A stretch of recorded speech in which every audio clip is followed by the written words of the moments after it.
नमस्कार दोस्तों, स्वागत है आपका स्टडी फॉर सिविल सर्विसेज में। फ्री वीडियो के लिए चैनल को तुरंत सब्सक्राइब कर लीजिए और नोटिफिकेशन को जरूर ऑन कर लेना। हमारा फ्री वाला टेलीग्राम ये वाला ग्रुप जरूर से जरूर ज्वाइन कर लीजिएगा।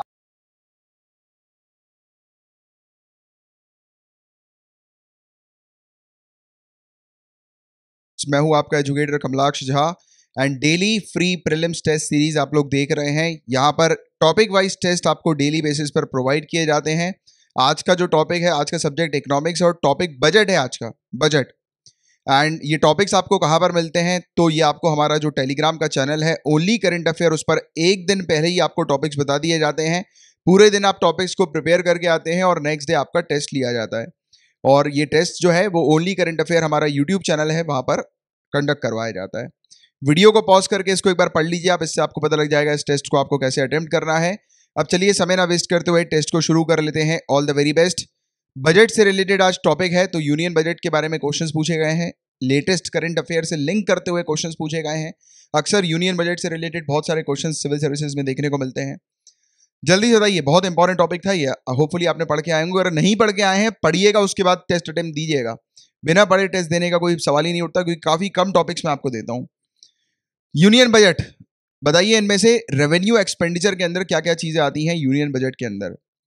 Loans to the states and union territories, राज्यों और केंद्र शासित प्रदेशों को, यूनियन टेरिटरी को ऋण।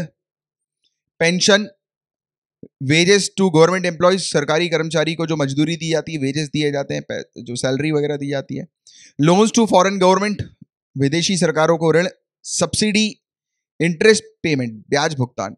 इन छह में से बताइए कौन सी चीज रेवेन्यू एक्सपेंडिचर के अंदर आती है। सबसे पहली चीज तो सरकार के खर्चे क्या क्या है, ठीक है, ये चीज आपको पता करनी है। खर्चे में पेंशन आ जाएगी, 100% आएगी। क्यों? क्योंकि वो तो खर्चा है सरकार का, राइट। पेंशन तो सरकार को देनी पड़ेगी। सब्सिडी भी सरकार का खर्चा है, क्योंकि आपकी कोई प्रोडक्ट है, उसकी एमआरपी मान के चलो 100 रुपए, बट सरकार उस पर 10 रुपए दे रही है, यानी कि सरकार अपनी जेब से उस एमआरपी पे 10 रुपए लगा रही है, जिससे कि फायदा जो मिलता है उस एमआरपी, जो फायदा जो फाइनल मिलेगा वो कंज्यूमर को मिल सके। तो सब्सिडी भी एक प्रकार का खर्चा ही है, एक्सपेंडिचर ही है सरकार के लिए। सरकार लोन लेती है, उस पर सरकार इंटरेस्ट पे करती है, तो ये भी एक प्रकार का खर्चा ही है सरकार के लिए, है ना। जो सरकार सैलरी देती है गवर्नमेंट एम्प्लॉयज को, तो वो भी एक प्रकार का एक्सपेंडिचर ही है, खर्चा ही है सरकार का। अब यहां पर लोन्स नहीं आएगा। लोन्स क्यों नहीं आएगा? सरकार के पास से पैसा जा रहा है, बट उस पैसे पे सरकार को इंटरेस्ट मिलेगा, कमाई होगी उस पर, राइट, और वो एक टाइम पर लोन वापस आ जाएगा। बट अगर आप किसी को सैलरी देते हो, तो आपको क्या कुछ समय के बाद सामने वाला व्यक्ति सैलरी वापस करता है? नहीं करता है ना। तो salary is the expenditure, right, but loans are not.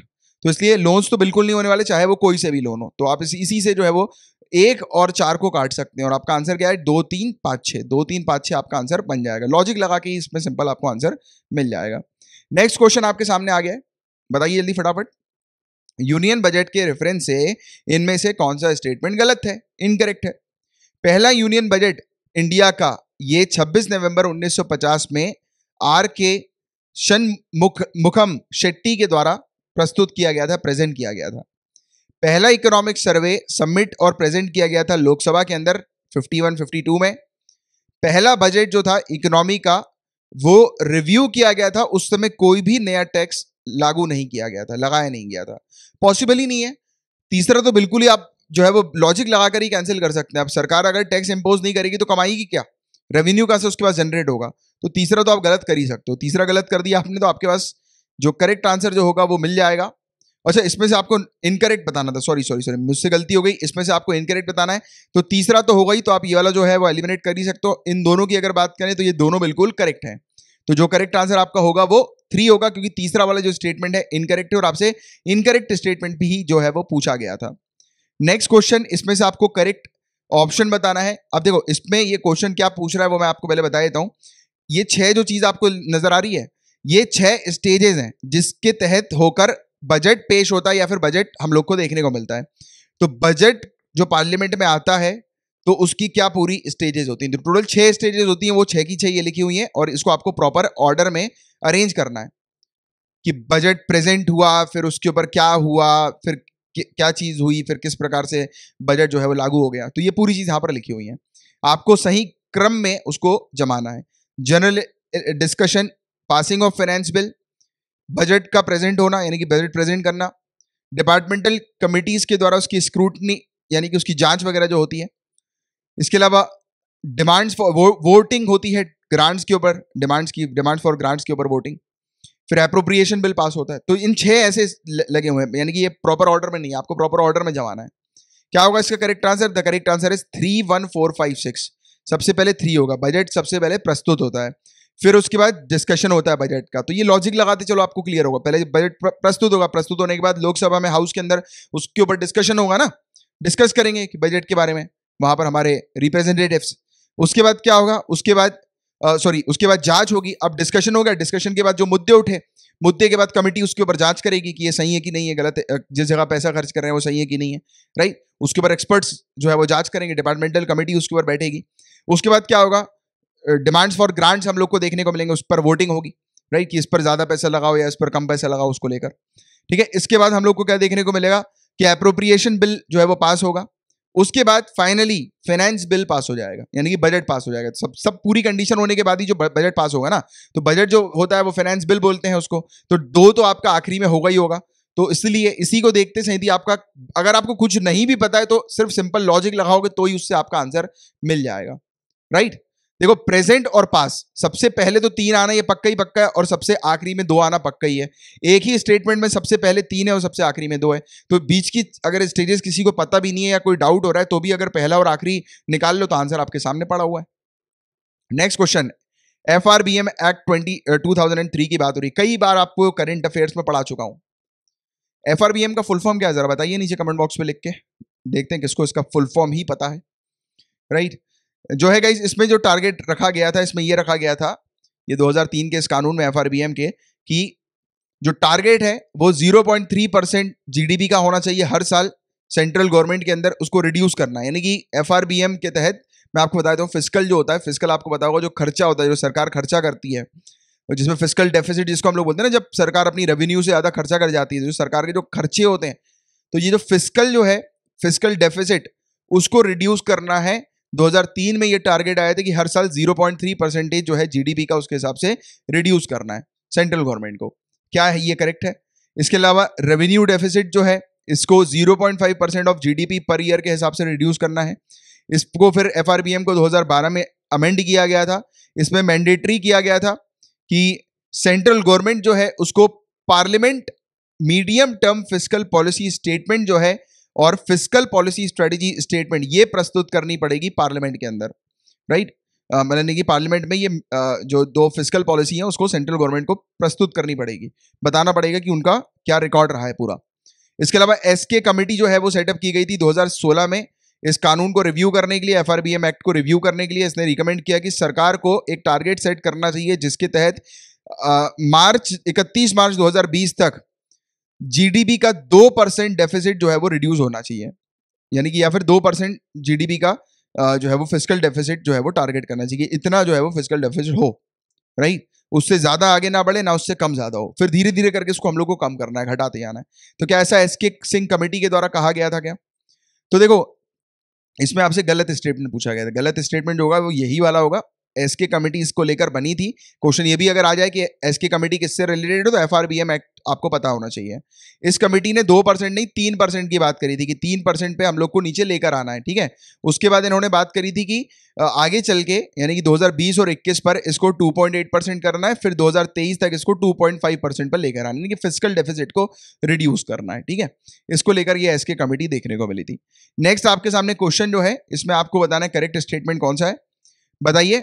Budget figure के अंदर गवर्नमेंट ऑफ इंडिया जो है हम लोग को देखने को मिलता है, तो उसका जो टोटल एक्सपेंडिचर जो होता है और टोटल रिसिप्ट जो होती है उसको हम लोग, यानी कि गवर्नमेंट ऑफ इंडिया के जो total expenditure minus total receipt, expenditure minus income, तो क्या इसको बजट डेफिसिट कहते हैं? अभी थोड़ी देर पहले शायद मैंने आपको कुछ हिंट दिया था पिछले क्वेश्चन में, तो शायद इसका आंसर आपको मिल गया होगा। अब बजट के जो फिगर्स होते हैं उसमें गवर्नमेंट ऑफ इंडिया जो होती है और जिसमें फिस्कल डेफिसिट जो होता है वो sum of budget deficit and government market borrowing and liabilities आता है, यानी कि जो खर्चे जो पूरे हो जाते हैं, ठीक है, यानी कि जो पूरे जितने भी खर्चे हो गए और मतलब यानी कि रेवेन्यू माइनस एक्सपेंडिचर की अगर हमने बात कर ली तो उसको क्या बजट डेफिसिट बोलते हैं। प्लस जो सरकार ने जो बाहर से पैसा बोरो किया है या फिर मार्केट से जो पैसा बोरो किया है और जो सरकार की जो लायबिलिटीज है, लोन्स वगैरह है, तो क्या ये पूरी चीज जो होती है क्या वो बजट डेफिसिट या फिर फिस्कल डेफिसिट के अंदर आ जाती है? जल्दी से बताओ क्या होगा इसका correct answer. The correct answer is both, ये दोनों ही बिल्कुल इसके करेक्ट आंसर है। अब 2020 और 2021 के बजट का ये क्वेश्चन है, ध्यान से देखिएगा। यहां पर बताया जा रहा है कि सरकार ने एस्टिमेशन रखा था कि 22.46 लाख करोड़ रुपीस जो है उसकी रिसीट आएगी, और बताया जा रहा है कि पिछले साल के मुकाबले ये 15.3% कम हम लोग को देखने को मिली है। इसके अलावा नॉमिनल जीडीपी जो है उसका एस्टिमेशन रखा गया था कि ये 10% के रेट से ग्रो कर रही है।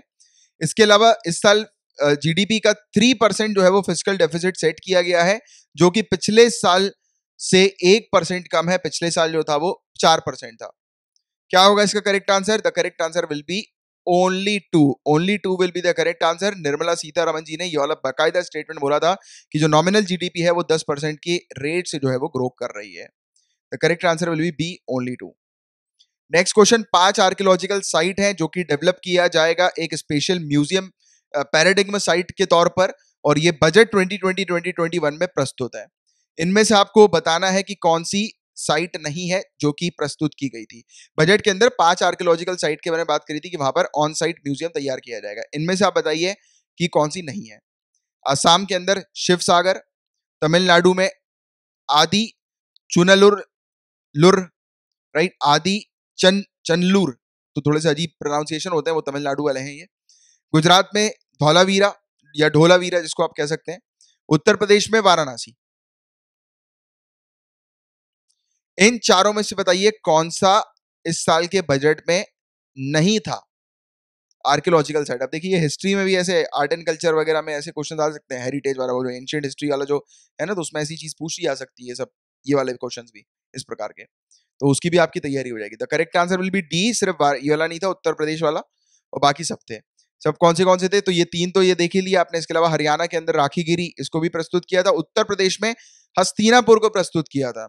इसके अलावा हमने बात करी ली, ये 2 हो गए, बाकी 3 ये ऊपर लिखे हुए हैं, ठीक है। नेक्स्ट आपके सामने क्वेश्चन है, इंटरिम बजट। इंटरिम बजट रेसिट और एक्सपेंडिचर दोनों के साथ डील करता है, और वोट ऑन अकाउंट जो होता है उसमें सिर्फ एक्सपेंडिचर होता है सरकार का, उसमें रेसिट नहीं होती।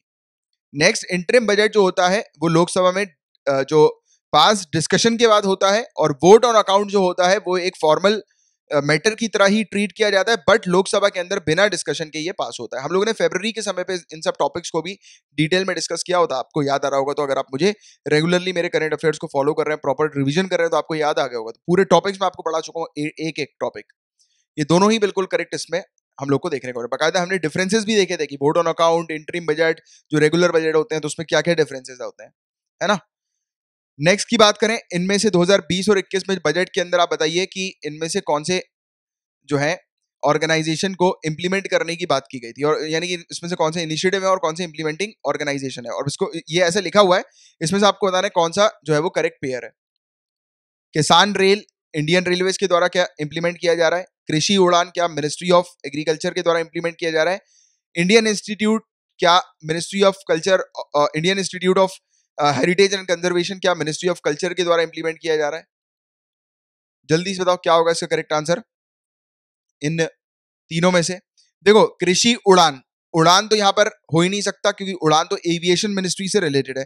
बट यहां पर कंफ्यूज मत होना, मैंने आपको उस समय पढ़ाते समय भी वाले टॉपिक पर बताया था कि कृषि जो है वो एग्रीकल्चर का है, बट आपसे क्वेश्चन ऐसे ही पूछे जाएंगे, कृषि उड़ान क्या ये मिनिस्ट्री ऑफ एग्रीकल्चर का है? नहीं, मिनिस्ट्री ऑफ एविएशन का ये हम लोग को देखने को मिलता है। तो सेकंड वाला तो इनकरेक्ट हो गया, और अगर सेकंड वाला इनकरेक्ट हो गया तो आपके पास आपका करेक्ट आंसर मिल गया 1 और 3। किसान रेल, रेल के नाम से समझ में आ रहा है, रेलवे मिनिस्ट्री इसको इंप्लीमेंट करेगी। Indian institute of heritage and conservation की बात हो रही है, मिनिस्ट्री ऑफ कल्चर के अंडर ही आएगी। तो 1 और 3 will be the correct answer. Next question जो है ये अगेन बजट से रिलेटेड, क्योंकि बजट का टॉपिक है ही।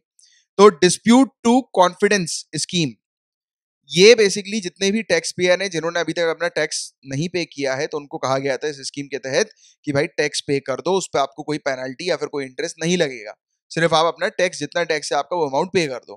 क्या ये स्कीम इससे रिलेटेड है? दूसरा, टीबी हारेगा देश जीतेगा, ये जो कैंपेन है क्या ये 2025 तक कमिट कर रहा है कि ट्यूबरकुलोसिस को एंड कर देगा? इसके अलावा एक इंड सेट जो हम लोग को एशियन अफ्रीकन कंट्रीज का देखने को मिलता है, तो इसके अंडर क्या स्टडी इन प्रोग्राम हम लोग को देखने को मिला है जो कि प्रपोज किया गया है? जल्दी से बताओ। ये तीनों ही जो है वो बिल्कुल इसके करेक्ट आंसर है, तीनों के तीनों करेक्ट है, ठीक है। तो 10 में से आपका क्या स्कोर रहा है, नीचे कमेंट बॉक्स पर अपना स्कोर लिखकर बताइएगा। नए आए हैं चैनल को सब्सक्राइब कर दीजिए, टेस्ट सीरीज अच्छी लगी है लाइक कर दीजिए, शेयर कर दीजिए अगर आप चाहते हैं कि मैं रेगुलर बेसिस पर टेस्ट को कंडक्ट करता रहूं तो। और टेलीग्राम का हमारा only current affair channel join कर लीजिएगा, वहां पर डेली बेसिस पर ये टेस्ट के टॉपिक्स प्रोवाइड किए जाते हैं। इन नंबर्स पर आप कांटेक्ट करेंगे तो आपको हमारा जो पेड कोर्स है उसकी इन्फॉर्मेशन आपको मिल जाएगी। हर प्रकार के पेड कोर्स अवेलेबल हैं सिविल सर्विसेज की तैयारी के लिए, इन पर आप कांटेक्ट करके पेड कोर्सेज को ज्वाइन कर सकते हैं। ये टेलीग्राम के फ्री स्टडी ग्रुप्स हैं जिनको आप ज्वाइन कर सकते हैं, ठीक है। अब हम लोग मिलेंगे कल, तब तक के लिए bye bye, take care, have a great day ahead, Tata.